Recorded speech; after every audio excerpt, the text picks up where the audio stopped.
Когда Полина прибыла в Африку, она никак не ожидала оказаться в такой ситуации. Девушку встретил гид в аэропорту, который с друзьями отвез их до гостиницы. Путь занял несколько часов, во время которого джип тряс и качался на каждом ухабе. Не ходить по джунглям в одиночку. Во время поездки Полина заметила большое темное пятно среди деревьев. Тень начала приближаться к девушке. Скоро стало понятно, что это огромная горилла, которая явно была недовольна нарушением своей территории.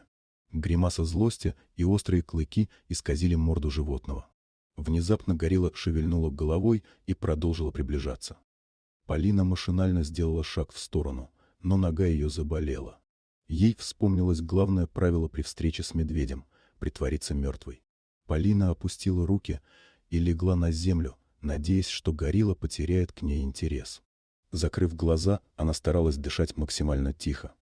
Вскоре за девушкой послышалось хриплое дыхание. Животное медленно обошло Полину, затрагивая ее руки и ноги своими огромными лапами.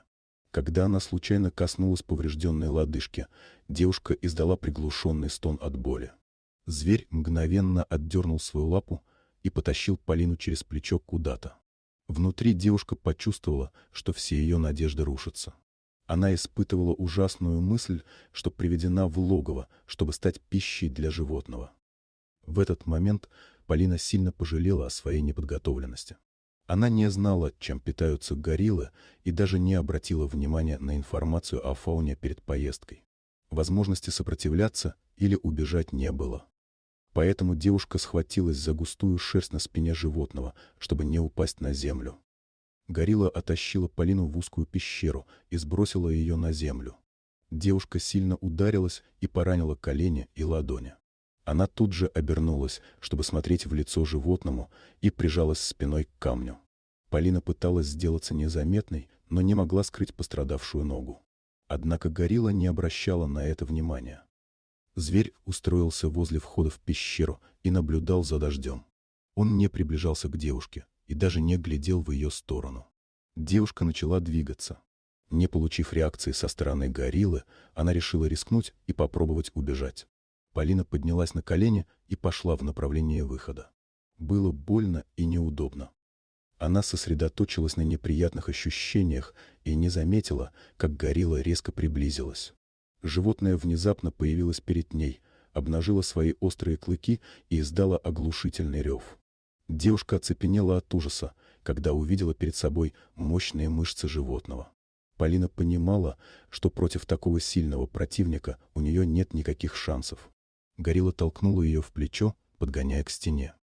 Вернувшись на свое место, Полина заметила, что животное устроилось у входа и снова устремило взгляд на стену дождя. В этот момент ей пришла догадка: горилла не нападает, а спасает ее. Она перенесла девушку в безопасное и сухое место и теперь охраняет ее от возможных хищников.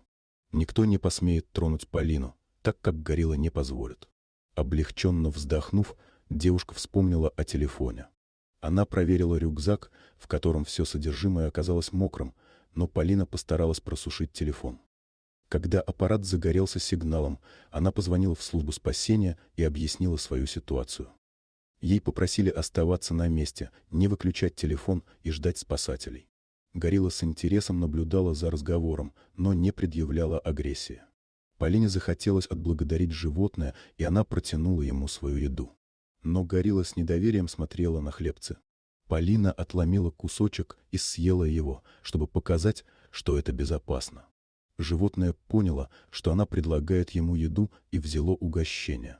Через несколько часов спасатели нашли Полину, а ее страх перед гориллой полностью исчез. Когда животное повернулось к девушке, она накинула на плечи рюкзак. Горилла подняла Полину на плечо и вынесла ее из пещеры на поляну. Затем животное удалось от людей, растворившись между деревьев.